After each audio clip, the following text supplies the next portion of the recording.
boys and girls, Doug Childs here. It's Warriors, Rich. And Wildmen. What's happening, Doug? Hey, AJ Rice is happening. And I don't know if you're hip to AJ. I think he might have been on the show. I don't know. I'm getting old. I forget. And but we've got AJ Rice. He's the GOAT in the conservative PR world. The guy has represented anybody that you see on Fox News and Blaze and all those other good stuff. He used to be Laura Ingram's producer for her show, but right now, Rich, he's a best-selling author of some books that are funny as hell. The Woking Dead was #1 on Amazon, and also his new book, White Privilege Album, is #1. He's a friend of ours for many, many years. He's a consummate smartass, and I use that in the greatest sense of the word. AJ Rice, meet Rich Whitmer. Boys, how's it going, Rich? Great to meet you, brother. Pleasure to be here. What's happening, AJ? Nice to meet you. I looked up and read a couple of the articles and stuff and checked out the intro to the book. It looks awesome, man. It looks really so I'm excited about today's show. Well, with the book, we're apologizing to the Beatles. We're not apologizing to Yoko Ono, right? Yoko could go to hell. She's wandering around Manhattan right now, mumbling to herself, screaming at people outside the Met Gallery. Yoko can have it. Yeah, Yoko sounds like my fax machine that I had back in like 1993. And that's right. That chick is, I don't know the attraction, for Lennon to her. She must have been able to do some sexual hoodoo voodoo on him. Something. But, Svengali. Yeah. It's a Svengali situation there. Hey, man, so for your gifts and for your talent, AJ, target-rich environment, again, you have this gift of an ice pick, and you go after these hot air balloons and stuff. I see right now, before you climbed on the show, that Arnold Schwarzenegger has just frickin' endorsed Kamala Harris. Oh, my God. That's not even possible. Yeah, man. That's just terrible. We gotta send Stallone and James Woods and Chuck Norris over to his house, try to straighten him out, because that's something even The Rock wouldn't do this time. The Rock stayed out of it. The Rock called up, I guess, Dana White, tried to get Trump's number, called him, said, look, they're taking shots at you. That's badass. But it's personal, I guess, with Arnold. It's personal because Trump has dunked on him. He has dunked on him quite a bit. He tried to take over The Apprentice show on NBC, and it was a giant freaking flop. So, with Schwarzenegger, and he's part of that establishment GOP Linguini spine group. We got Mitt Romney with the magical underwear and the silos. So we got the heroes that were captured and the heroes that weren't captured with the McCain family. I saw the two little Bopsy twins. We got one on NBC. The Bush girls, right? Barbara and Jenna. Barbara's, I guess, out there campaigning in my home state of Pennsylvania for Kamala. So, is that true? Yeah, true. That's true. Yeah. Barbara was. So, she said, AJ, Barbara Jr., she said, I wanted to keep hope alive. Oh, God. Right. I mean, who the hell is going to be swayed by Barbara Jr.'s vote? I mean, they didn't even, right. I completely forgot about these people. And that's what I'm so ready for this election to be over with, because, dude, it was like Rich and AJ, I didn't have to see or hear Michelle Obama for the last 4 years. And now all of a sudden I got to endure that crap. And then Barack shows up again and we got to listen to his garbage. It's the Barbara Bush thing. To me, it's so silly. It's so inconsequential. I mean, what chick is going to look out there and holy God, man, if she's going to vote for Harris, then I just flipped right here, right now. Yeah. Well, you have to ask yourself, they are just the constituency of each other. They're not persuading anyone. They don't have some mysterious constituency that can't wait to hear what Adam Kinzinger and Liz Cheney and Barbara Bush Jr. and the rest of these dummies think. They're just talking to each other. And if you ever wanted proof that this is all sort of a rigged sort of uniparty, it's the way they all protect each other, right? The Jeb Bushes and the Hillarys and the Obamas and the Bidens. I mean, they are basically making the case that we've been making for almost a decade now. Yeah. And we were called all kinds of conspiracy theories. No, but the reality is most of this garbage, and your audience knows this, is like the WWE, right? It's all just controlled opposition to make the Tea Party or to make people that listen to Limbaugh in the past, people that listen to this show. They're trying to keep us in our little boxes. And I mean, you guys know this. When the OG came down the golden escalator, all of that was shattered. It was shattered, right? We looked behind the curtain. The emperor had no clothes, and we know we've been getting played. From the Boehners and the McConnells, McConnell, Foghorn Leghorn out there, he's still hanging on for dear life. But look, the jig is up here. And look who Trump's got. I mean, who do you want to roll with, ladies and gentlemen? You want to get in the battleship with RFK Jr., our client, Tulsi Gabbard, our client, Elon Musk, who's been red-pilled, and Trump and the deplorables? You want to get in the battleship with them? Or do you want to get in the battleship with the Romneys and the McCains and the Bushes and the other, leftover backbenchers from the Reagan administration? You know what? Before I want to respond to that quickly, but I want to go back to something Doug said. We have to listen to Michelle Obama all of a sudden, which is terrible. I got an email. It was a fundraising email from Trump's campaign, and it said, would you donate $15 to not listen to Kamala for the next 4 years? And I read that. I thought that was awesome. That's such a great, nobody wants to listen to her. Nobody wants to listen to Michelle. Nobody wants to listen to these idiots. Like, they're ridiculous. But about the Uniparty, I mean, I was raised to be a hardworking American. I didn't even know I was Republican until I started paying taxes. And I thought they were on our side. But in recent years, I realized the truth is the Republicans and Democrats, are just speaking to their base for the one purpose of staying in power and for capturing our wealth. And so they don't even believe the crap they're saying. They just say it so they can stay in power. So you have these Republicans saying, oh yeah, there's no way Trump can be the president because he's not really a conservative. He's a liberal, and you're going to find out. Then he becomes one of the most conservative presidents in recent history, and the Republicans hate him because all they want to do is launder their money, give it to their friends. If you're going to print more money, why do you have to tax me more? That doesn't even make sense. I don't know, man. I'm just a regular American guy who's pissed off. And Trump seems to be pissed off for us, and I like that. Sure. I mean, you're in the midst of a common sense revolution here. It doesn't really have a party. It doesn't really have, I mean, look, the idea that a Kennedy, the oldest male Kennedy, would come together with Trump and look, Trump has built the biggest working class multi-ethnic coalition you've ever seen, where you've got some disaffected Bernie people, you got Ron Paul people, you've got RFK Jr., Maha people, you got the deplorables, the populists. I was told yesterday the Libertarian Party has been approached by the Trump transition team to put forward names for possible posts. They've never been asked. They've never been asked that ever by any party, right? So I mean, Trump's got some. It's got Nader people and Buchanan people and Ross Perot people.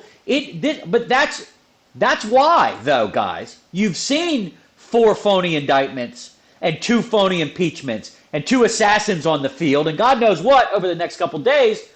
The reality is that it's about us. He's the bodyguard of us, right? Yeah. And people say to me, well, he's not that much of a Christian and he's not to this and he's not to that. He's God's bouncer. I don't need him to be the preacher. I need him to stand outside the club, God's club, all right? And we know Taylor Swift is not on in that club, right? Something else is on, right? So, Taylor Swift will be on in God's club, or Metallica will be on in God's club before Taylor Swift. So, to stand in front of Judeo-Christian, Greco-Roman civilization, because that's what this is about, that's what this book's about, because when they yell white privilege, that's what they're after.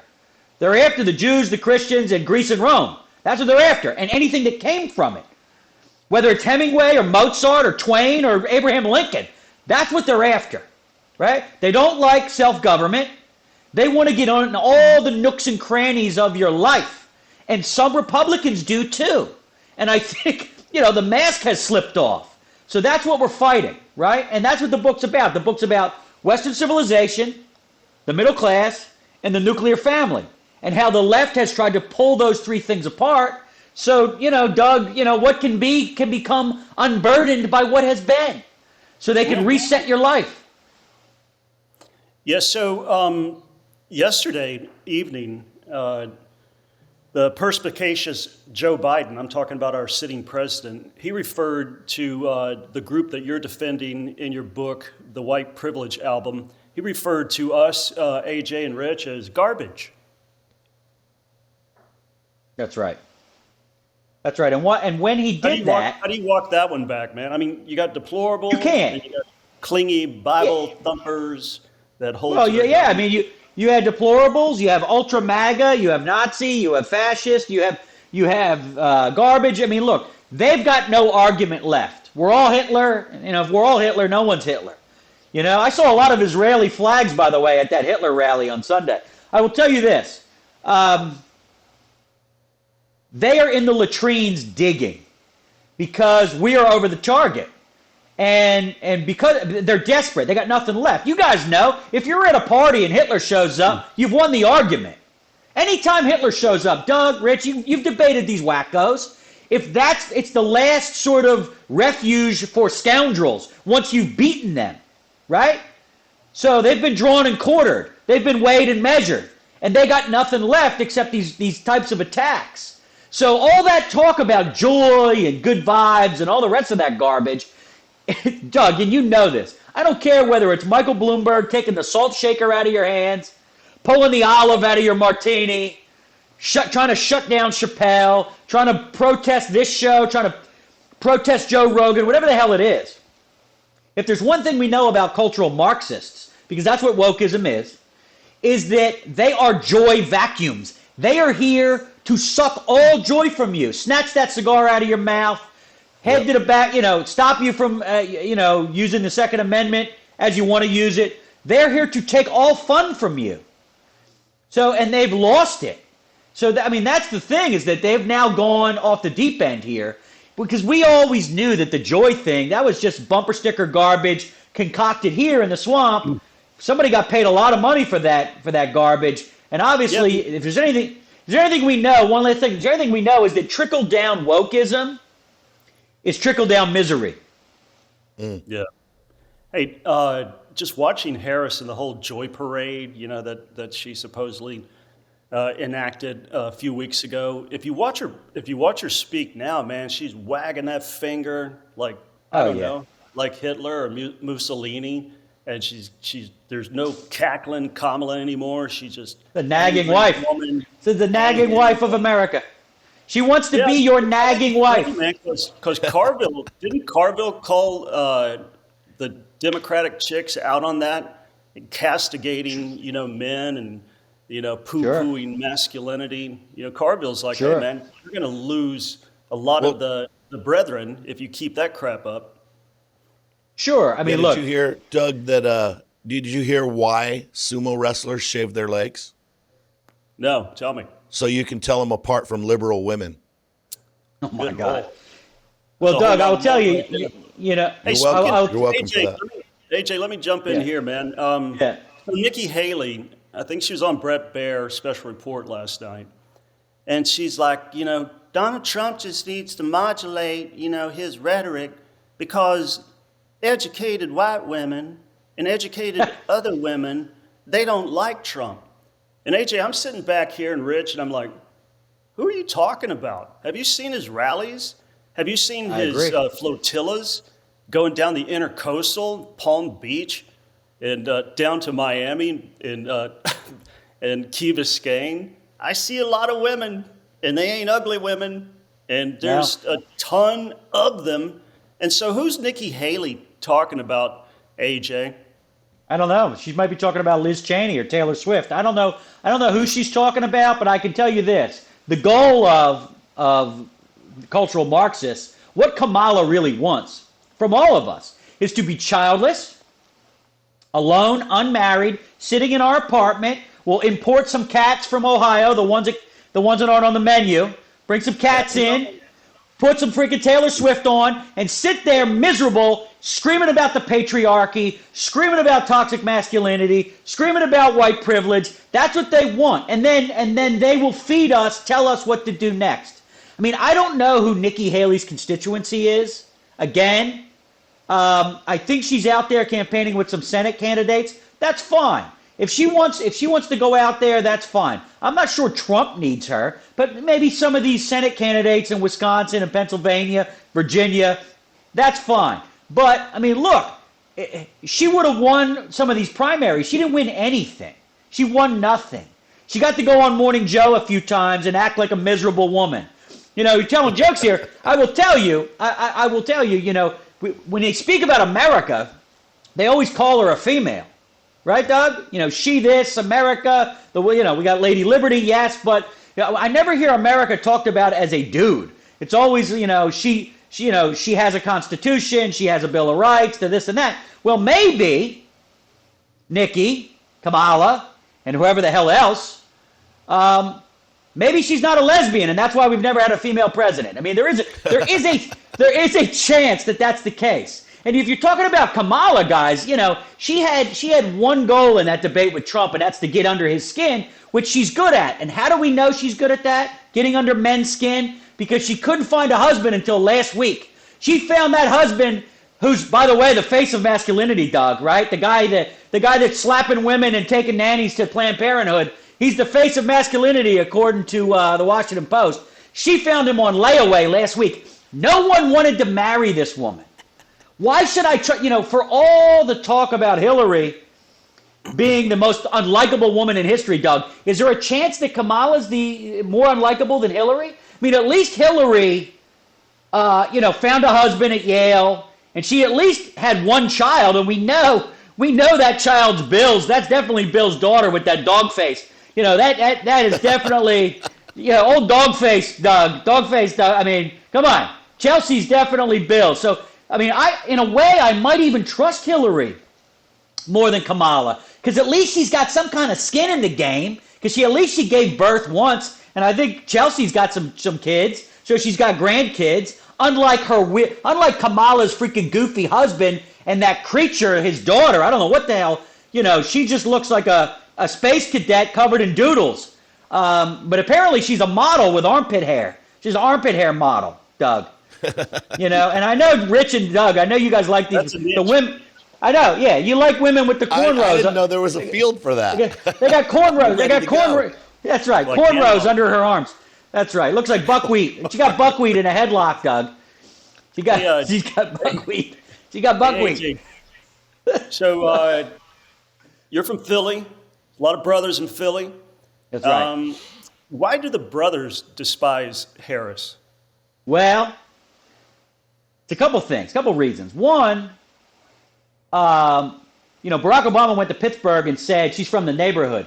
The brothers don't believe she's from the brothers don't believe she's from the neighborhood. Now, she's either from the neighborhood or she grew up in a middle-class family. Now, which is it? Are you from the neighborhood or are you from a middle-class family? She went after Biden in that debate 4 years ago because of the forced busing, zinger that she sent at him. Now, is she from a middle-class family or is she from the neighborhood? Is she from a place with forced busing? Or did her mother go to McGill University in Canada and get a fancy degree and live in a fancy neighborhood in Canada? Because that's what I'm reading. That's what I'm reading from our friends at the Toronto Sun. That she's fancy. She's fancy. And she's been fancy a long time. I think so. So part of it is that. Part of it's the fact that, the brothers think she's a studio gangster, Doug. They think she's a studio gangster. They know it. Ice Cube knows it. The regular boys playing basketball in Iverson jerseys in South Philadelphia know it. And I will tell you, she made her career, and very proud of this, apparently, locking up the brothers for dime bags in parking lots in Sacramento. Little dime bags. Dime bag never hurt anybody, but she's proud of that. Locking up mothers for truancy. She's proud of that. I saw RFK Jr. put an ad out. Some of these black women who went to jail because of Kamala locking them up because their daughter has special needs daughter and she missed too many days of school, so they went in and locked up the mom. I mean, it's crazy. And what's funny about it is this, guys. Put two and two together here. So while she brags about locking up the brothers in California, when it came to George Floyd, the patron saint of fentanyl, as I call him in the book, and Tim Walz and his wife, Tim Walz with the pinky in the air. Never seen a man with the pinky in the air this much, Doug. I don't know what that means. You help me out later. So Tim Walz and his beard, the wife with the pinky in the air, I will tell you, they were very excited about Minneapolis, St. Paul burning to the ground. They're out. They love the smell of the Michelins and the black-owned businesses going up in flames. You know who burned those businesses up in flames? The white kids from the suburbs, the white kids from Antifa. They came in, and then what did she do? She set up a legal fund to spring the white kids, probably her donors, their parents, out of jail. So black kids in Sacramento with the dime bags, you're going to go to jail for 10, 15 years. White kids that burn black business down in Minneapolis, we're going to get you out immediately. We're not going to charge you. You want to burn the police precinct down, go right ahead. I will say this. A lot of people might not have put this together, but whether it was during the George Floyd thing or during this Hamas attack on Israel, when you saw the college campuses erupt with these woke intifadas, you know what you never saw? You never saw the historically black colleges or universities up in flames or taking over a mess hall or taking over some auditorium or getting arrested. You never saw that. You saw the freaking white kids, the virtue signaling white lily, the pumpkin spice mafia, Doug. That's what we call them, right? With the Pelotons and the, right? The 72 gender people. Yeah. They were the ones burning down Columbia and UCLA and these places. It wasn't the black colleges that were misbehaving, and yet no one noticed. So if you want to know, I mean, there's a lot of reasons the blacks don't like Kamala. But if you pick up the breadcrumbs there, they don't trust her. They know that she's a prosecutor. And I think they know that, she's a studio gangster. She's not down for them. And I think the economy is screaming in everyone's face. Sure. I mean, look, they don't have amnesia from the Trump years. They don't have amnesia. Right. That's why, when Barack Obama goes to Pittsburgh and he's sitting there with, a whole room full of Steelers fans, and he says, I'm concerned that Kamala's from the neighborhood and the brothers in the room aren't going to vote for her. You need to, because she's a woman, you're a bunch of sexist misogynists. You need to vote your skin color. I remember a time, Doug, when the first black president was a chubby white guy from Arkansas, but now the second black president, the second black president, Doug, is standing there. He's a half white guy from Hawaii. He's standing there and he's going to lecture the brothers on who to vote for and how do they need to do their duty based on melanin in their skin. That, to me, is the soft bigotry of low expectations. And look, what the hell did he do for them? He used them, but he didn't do much for them. Doug, he couldn't even put a black guy on the Supreme Court. He put two unmarried, childless, wacko, women, Kagan and Sotomayor. They don't have husbands. They've never had children. What kind of goofy, incubator are spitting those two out?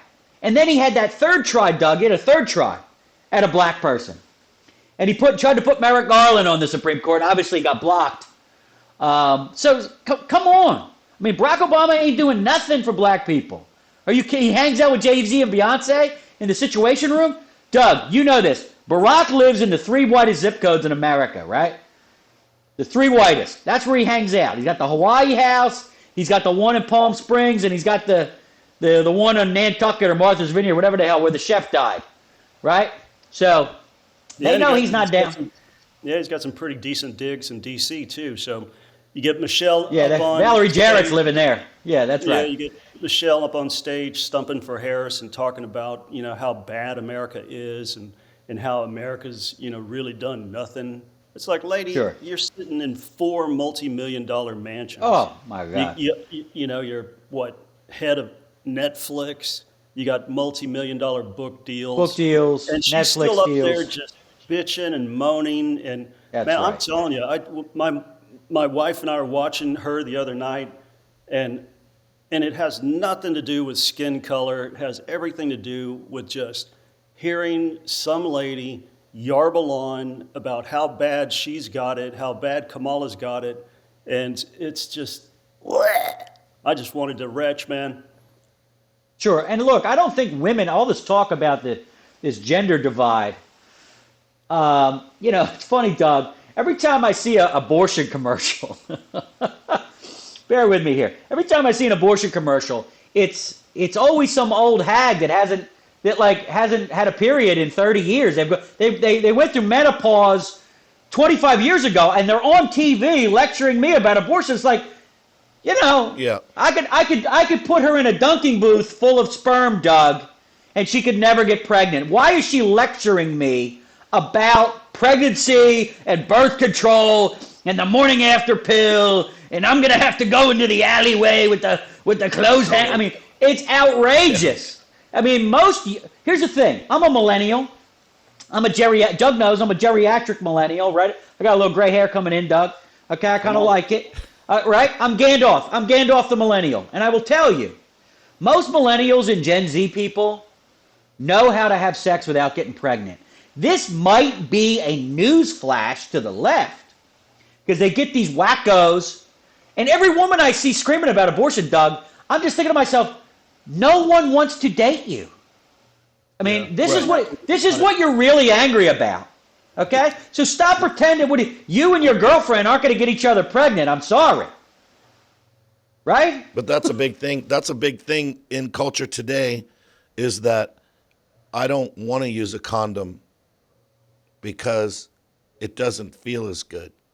Well, I mean, it's like, you know what also doesn't feel good? Herpes. But apparently that didn't stop them. And it's like you can just get an abortion, take a morning after pill. Yeah, but I mean, Doug, I it's read like these. 80-something% of abortions are second abortions. It's some ridiculous number like that.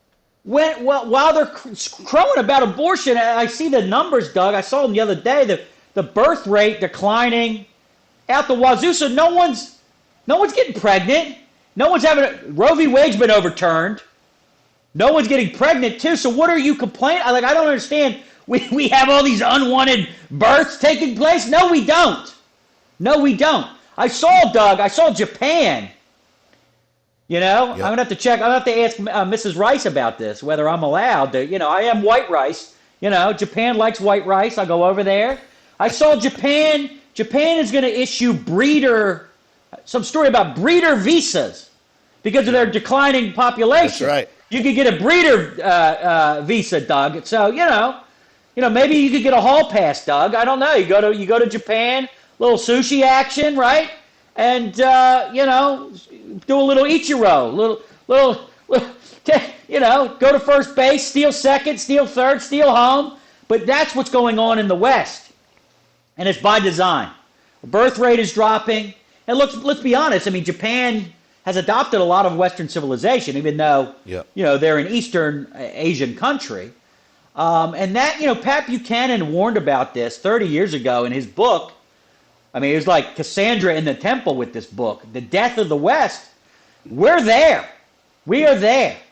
So Japan is issuing birthing visas. So that's why when I hear about all this stuff about abortion and this and birth control and all stuff, like, first of all, Gen Z doesn't know how to get laid. They're not. They do not. They do not. They're not in the club. They are not in the club. They don't know how to pick up chicks. They're gaming. They've got VR devices. Doug, they've got VR devices on, right? Or they're on TikTok. They don't know how to ask out, Sally to the prom.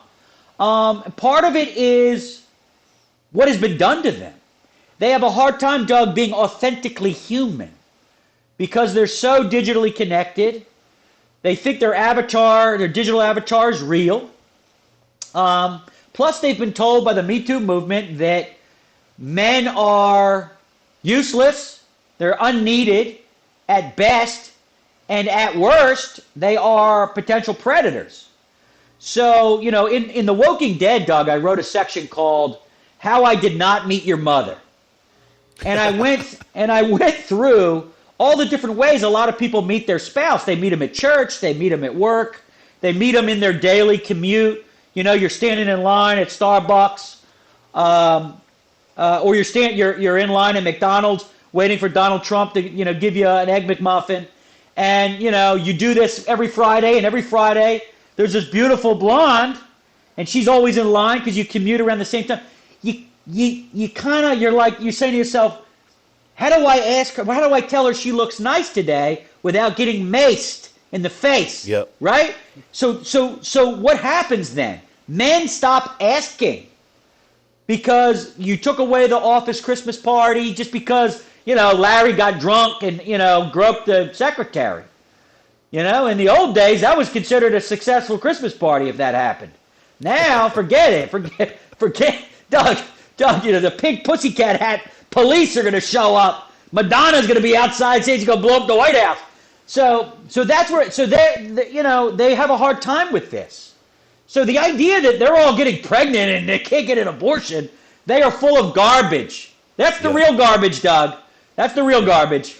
So, you know, on that too, you were talking about this digital self.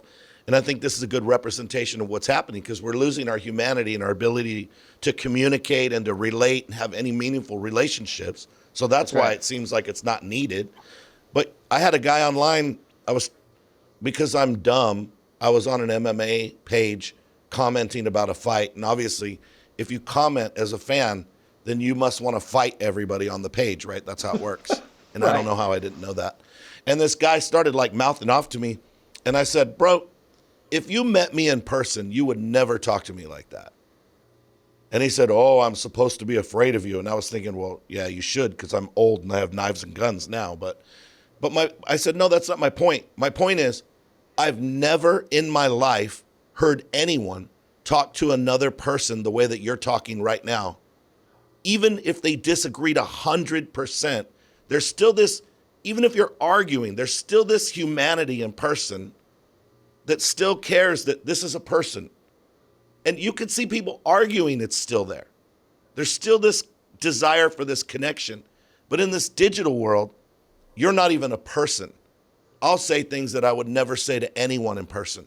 And I think that is just a small picture of what's happening on the big picture, relationships and everything. It's so ridiculous the way that people are behaving online. And I think that even goes to the election, the rhetoric and the ridiculous Donald Trump, unlimited power, unhinged. It's like, what are you talking about, bro? Right. Like, what are you talking about? You mean you can't control them? We get it.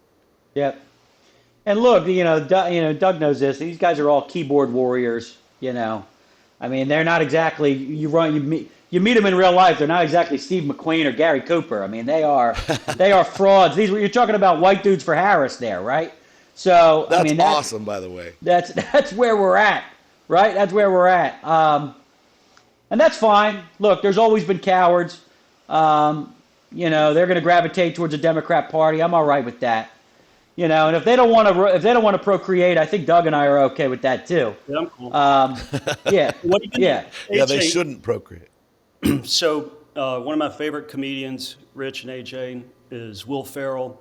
Before we climbed on the show here, I saw not only Schwarzenegger and Barbara Jr. Bush or whatever, but Will Ferrell is now pushing, you know, for the dudes to vote for Kamala. I don't know if I could watch his movies going forward. You know, it's kind of like Laura Ingraham wrote, 20 years ago, "Shut Up and Sing."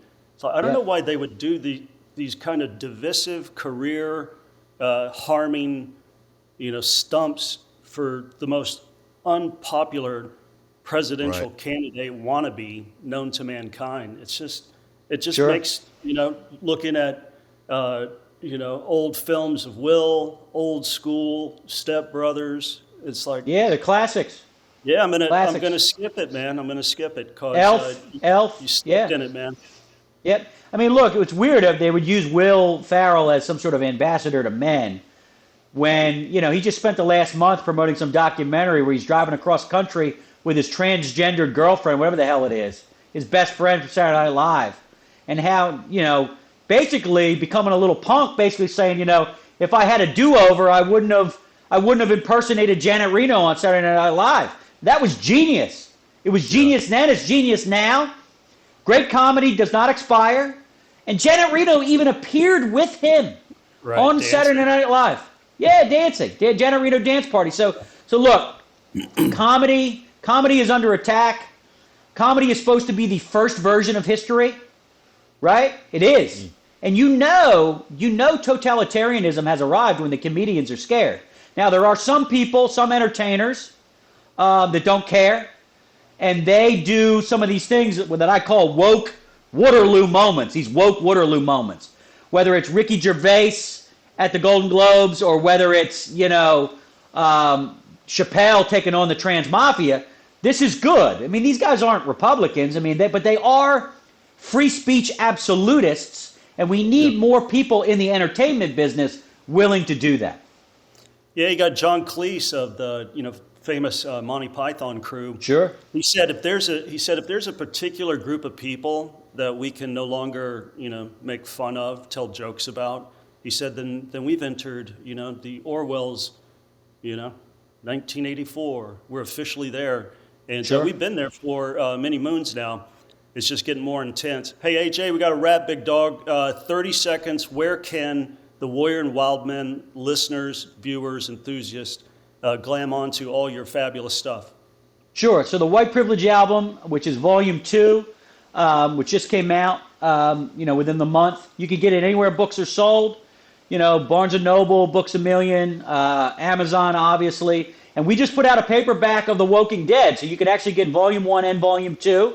And you could scare, the 72 genders out there and your blue-haired nieces and nephews. Yeah, bring white privilege home. We're gonna have a white privilege album Christmas there, Doug. Right? And look, if things don't go well, Doug and I will be selling copies of both of our books in your nearest gulag. So we'll be in the nearest gulag. We'll have a bookstore there. Doug and I will be manning it. Beautiful. Thanks for being on, AJ. Rich, you got any pertinent last words?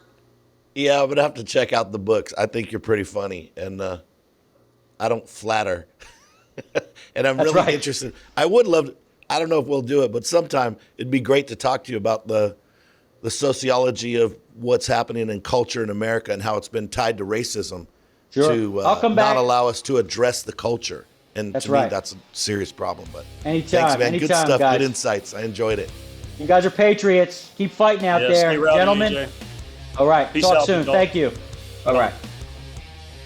All right, Rich, our next guest is Albin Sadar. He's the author of the book, the #1 best-selling book, by the way, Obvious, Seeing the Evil That's in Plain Sight and Frickin' Doing Something About It. Albin, welcome to Warriors and Wild Men. Meet my buddy Rich. Thank you, and nice to meet you, Rich. And by the way, that title is correct, except for the friggin' part. The editors took that part out. But other than that, it's, not bad. Well, Hemingway said, write drunk and edit sober, so. Okay. Yeah, but what has he done lately, huh? Where's his latest, huh? Okay. Hey, it's great to be back nice on. to meet you. It's great. So Albin's got a couple of spicy articles, as usual, on The Blaze and also at stream.org, talking about we could be Esther-like and being born for such a time as this. I believe we are. Everybody pines for the good old days. I don't.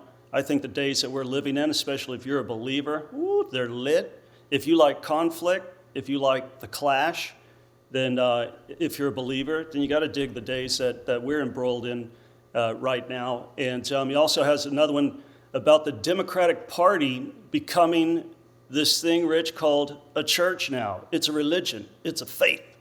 And they got the zealots that are drinking the Kool-Aid over there. So, Albin, I'm on this I'm on this text list with major ministers across the land, and I hear them back and forth, just chastising their congregations and pastors for not speaking up about the political issues and the Christian worldview during this hot and heavy election. Very important, if not the most important election in my lifetime, that's for sure. And I've been around the sun 62 times now. I don't Yeah. know who those Christians are. Like my congregation, they're fully informed. They know the score. They know it's Marxism versus constitutionalism and Judeo-Christian worldview. It just boggles my mind that there's evangelicals, and I heard Trump talking about it the other day, that they're not going to vote, Albin, Rich, they're going to stay home, mean tweets, orange man bad. And some of them are even contemplating, voting for Harris because she brings the love and the joy and the peace. How can a Christian who, just has a cursory knowledge of the Word of God even consider the party of abortion, porn, and pot is some kind of replacement to what Trump has brought to the table? Yeah, it really boggles my mind. I mean, one of the things that these Christians like to use is like Romans 13, like whoever basically is in power, God put them there. And they forget that the Declaration of Independence made we the people the ones who are in power. So if we the people don't decide somebody gets in, and let's say maybe a stolen election or something, and then some deep state decides to put somebody in, is that really the ruler that God chose for us when he said, hey, you guys, it's we the people? And all those Right. people that say like, well, I don't want to be involved in politics, whatever happens, happens. They've already been involved in politics by not making their voice heard. And think about this. Moses was involved in politics. He went to see Pharaoh. Esther was involved in politics. She went to see King Xerxes. St. Paul was involved in politics. Remember when he said, I appeal to Caesar, for his court case. And then William Wilberforce, who ended slavery in England. He was in Parliament, which happens to be politics. Dietrich Bonhoeffer, he was involved in the plot to assassinate Hitler, but he was also speaking up against what was going on with the Jewish people. Should we not speak up with what craziness is going on in our schools and in women's sports and in the abortion mills and the live birth abortions? And how far does it have to go before a Christian says, you know what, I guess a mean tweet here and there might be okay? I don't know. Yeah, from a political standpoint, and a lot of Christians don't get this because they don't know the history of the scripture. They don't know what was going down in the first century. Rome's ruling the roost. Caesar is called Lord and King of Kings, and they have his mug, minted on coins. And, they worship a pantheon of gods. They don't care who you worship as long as you call Caesar Lord. So the Christians, politically, spiritually, biblically, they had a big problem with that because Jesus is Lord, not Caesar. And so the persecution that rained down on them wasn't because of covered dish dinners. It wasn't because of, Christian Facebook groups. It wasn't because of their bumper stickers. It was because they said that there's another king, according to Acts 17, and it's Jesus, and it's not Caesar. And that's where the persecution came, to the early church. And I think it's interesting in the book of Acts, Dr. Luke, when he talks about what the early church preached, Peter, Paul, John in particular, they preached the lordship of Christ, which was a political offense. And in the book of Acts, Jesus is called Lord 92 times and Savior only twice. Yeah, wow, that's something. And, back in Caesar's day, for them to figure out, like, if you want to be silent, like a lot of Christians are today, sometimes some of these Christians, they would accidentally, be playing a game or something, accidentally yell, bingo! And Caesar knew they were a Catholic. And then he was on top of them. Into the arena they went, right? Yeah, so like in Ephesians 1, Albin and Rich, you get Paul talking about how Christ is seated at the right hand of the Father, above all rulers, all authority, every name that's named, every principality, all dominions, that he is the supreme, God of gods, potentate of potentates. He is the, holy despot, according to Jude and 2 Peter 2:1. Those are political statements, man. Yeah. I mean, he's saying that, that is political. And like you said, Pharaoh met the political God. Nebuchadnezzar, he met him. Herod, when Herod was taking glory to himself in Acts chapter 12, And God said, let's see, I need some worms over here, please, to eat this guy because he's filled with kooky talk, thinking that he's more ascendant than I am. So let's send some maggots to eat him. And then you've got the whole First Kings and Second Kings. That's all political stuff. I mean, talk to King Uzziah, see if he met God challenge, his missteps. Same thing with Hezekiah. This is for Christians to say, there's nothing political in the scripture. And then going back to Romans 13, Romans 13 says that we're to obey government when government praises what's good and punishes what's evil, and that's good and evil according to the Bible and not CNN or Netflix. So that's the only time we're supposed to obey government, when it's functioning, as a magistrate under, Christ's lordship, and acting that which is holy, just, and good. Yeah. Yeah. Something interesting on that too is that people think everything is religious persecution, but a lot of times the stuff that we're seeing in the world is political persecution. And so Christians represent a serious problem politically throughout history, and they still do today. We know that the devil doesn't care about your religion unless it's the Christian religion. And so we do see some religious persecution in terms of Islam against Christians and the situation with the Jews and that kind of stuff. But most of the time it's a problem, like in Myanmar, Burma. It's not that the Buddhists are like, man, I wish you weren't a Christian. Those guys are underground cell groups that are a danger to their military dictatorship. And they have been fighting the government for years and years and years and years. And so unless it's a radical Islamic government, like in some places in Indonesia, it's not really religious persecution as much as it is we can't control this group of people who happen to be Christians. But the devil's behind all of it, and that's the thing. And so Doug, you were talking about, as you introduced our guest, that the left is becoming a religion. And I think that's just the marrying of the two, the natural marrying of the two. Yeah. And, the thing is, I talk about this in my book. There are 4 kinds of Christians I came up with. And one of them is self-persecuting Christians, because they'll stand back and let things happen. And suddenly the government, like if Kamala gets in, the government's going to come after them and they'll say like, oh, I'm being persecuted. No, you're being punished for being an idiot, for not voting, for not speaking out. Let me interrupt you. You have to say that again. Apologies for the interruption. Oh, no, that's all right, because whenever I promote my book, obvious, I love to. But one of the categories of Christians are self-persecuting Christians, because they won't do anything. They'll sit on the sideline and let somebody else do something. And then when a Kamala government gets in and they start persecuting the Christians, they'll be the first ones to say like, I'm being persecuted for my faith.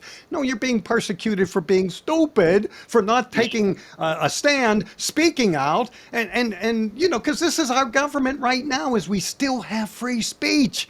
That's one of the things. We still have our guns. That's another good thing. And we still have, what's the third one? Our cigars, right?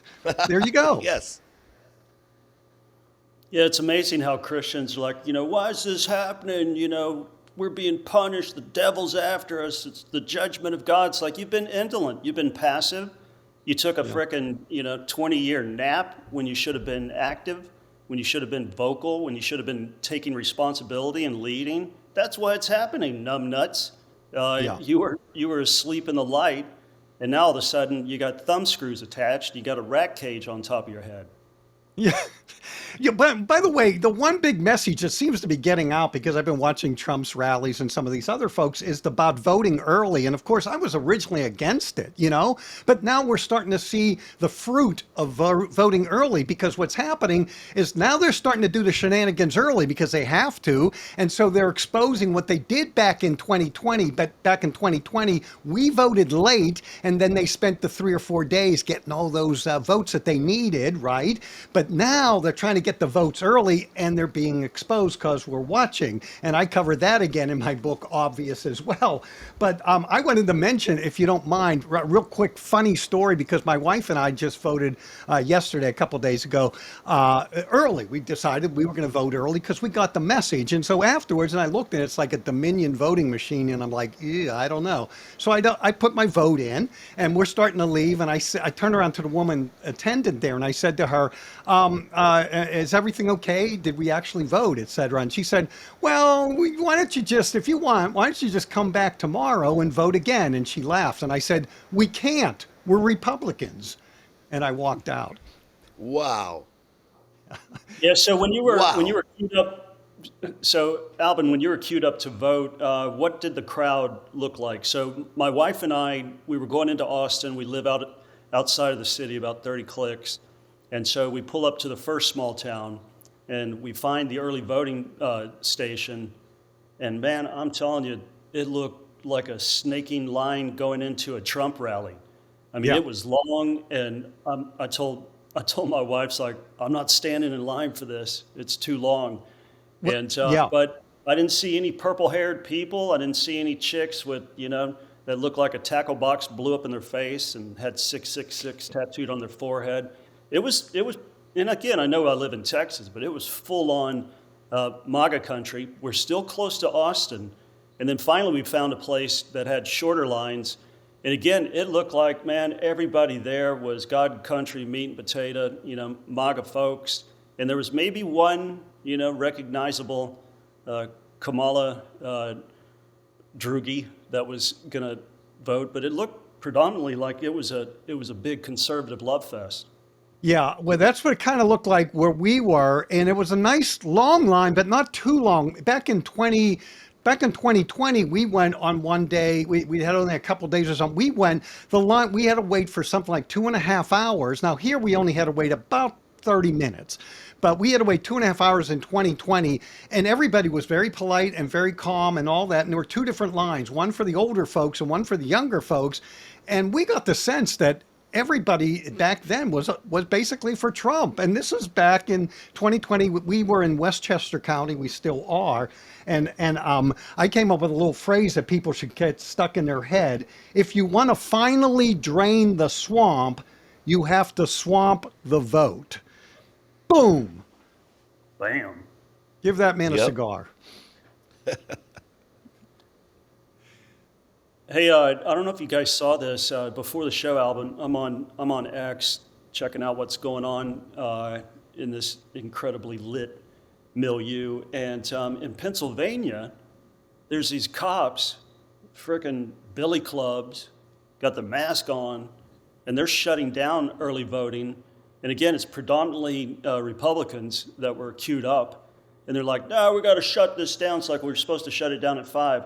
Yeah, but we've just gotten a mandate that it's 1:30 in the afternoon, and the machines can't handle the volume any longer. So they started sending everybody home, Yeah. Yeah. It's funny because they keep saying they're winning. And I say, if you're winning, why do you have to cheat? Why do you have to close things down? Why do you have to monitor and see who's voting for the other side? And, why? I thought you were winning. I thought you have a great message. We were called garbage, right? Now, Trump, it's funny because Trump will always have funny names for the leaders of the Democrat side and the deep state side, but he never makes up funny names or calls Democrats, people that vote for the Democrats, bad names. He doesn't do that, but they come right after those who vote for Donald Trump. My goodness. And by the way, I saw a picture of Hitler leaning out of the drive-through window at a McDonald's, and this is Hitler. He was asking if you want to have fries with that. The guy is a fascist. That's a scary dictator right there, man. Oh, my goodness. So the Madison Square Garden event, Oh. it was pitched as a replication of the 1939 neo-Nazi movement. And Albin, Rich, I'm sitting there watching the thing, having a martini, smoking a stick, and I saw a bunch of different races. I saw Jews there. I saw the blacks, the browns, white. I think I saw a couple of purple people in the crowd, and it looked like a happy, clappy environment. And, aside from the comedian and that big Puerto Rican joke epic fail, it looked like a pretty, looked like a pretty lovely crowd, looked like a happy place to be, very pro-American. Lee Greenwood had me in tears again, singing I'm proud to be an American.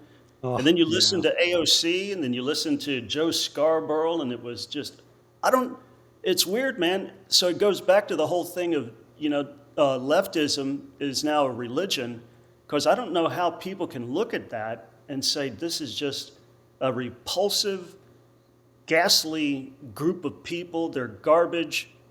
This is the worst thing that could ever occur to America. And then it goes through the filter of their brain and gets completely contorted from being this pro-American love fest to being this, anti-human, racist, sexist thing. Well, this is their final message. In fact, I came up with a yard sign that says vote for Harris and Waltz because Trump is Hitler. That's it. That's the only reason to vote for Harris and Waltz. Trump is Hitler. Vote for us. There you go. And I also saw somebody said, Donald Trump has been on the New York City scene for forever. I mean, I came to New York City in 1979. He was like Ed Koch. He and Ed, they were the characters that made up New York City. And all that time, if I got a chance to talk to Donald Trump, I would say, Donald, I have one big question for you. What was it like working with Macaulay Culkin in Home Alone 2? What was that like? That must have been special. Nobody ever called him Hitler back then. Not even Macaulay, so I don't know. Yeah, you look at The View, it's, they just love Donald. Whoopi was like, we've been friends forever. Joy Behar, she's groping him. And you got Barbara Walters. Barbara Walters got her hand on his knee. But oh my God, man, if you start threatening the swamp and you start becoming this equal opportunity offender to Democrats and Republicans, then you're persona non grata on this planet. I think the only option that they got left, guys, is again the deep rig, because they tried to assassinate him, throw him in jail, impeach him, and nothing's stopping this Energizer Bunny. And you get the incredible coalition, with Bobby Kennedy Jr., Tulsi, Vivek, Elon. The only way that they can win this thing, again, they got to run it through Dominion and Smartmatic, right? Yeah, well, I have another article called "And Now for Something Completely Different." And it's like, and that's an old phrase from Monty Python and the Holy Grail people, right? And now for something completely different. I think they grabbed Kamala and said, look, you better start using that Hitler thing again and that Nazi thing again. Because if someone doesn't take a pot shot at Trump and finish the job, we might actually have to have someone take a pot shot at you, Kamala, get you replaced, whether it's in the hospital or somewhere else, and we'll put Hillary in and say only Hillary can unite us.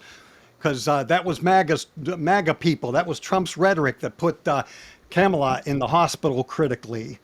So I don't know, for something completely different, the Dems can do anything because who's going to stop them? The GOP's going to write a strongly worded email? Will that stop them?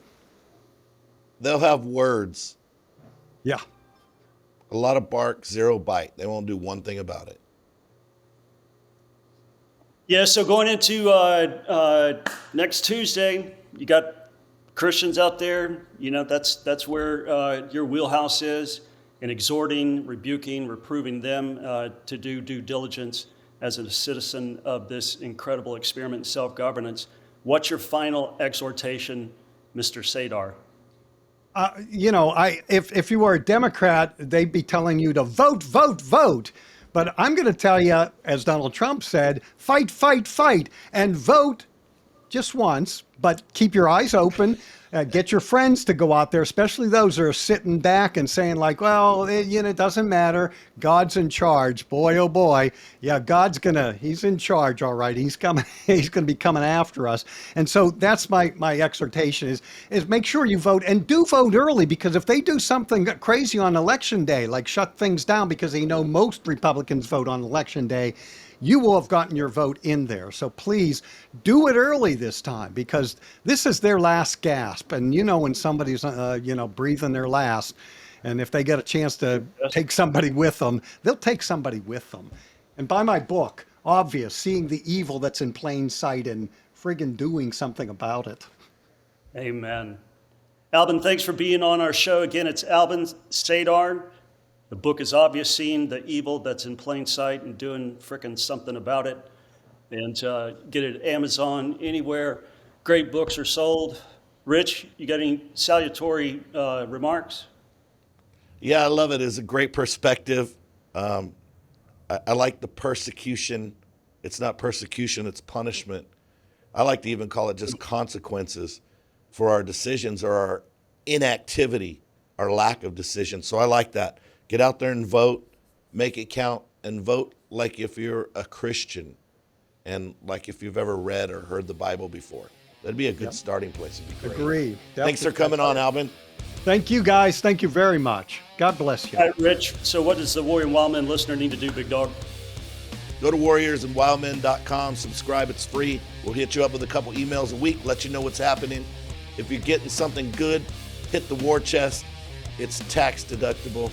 We'll send you that information when you send your gift. For those that are doing it, thanks. You guys are awesome. Warriors and Wildmen, out.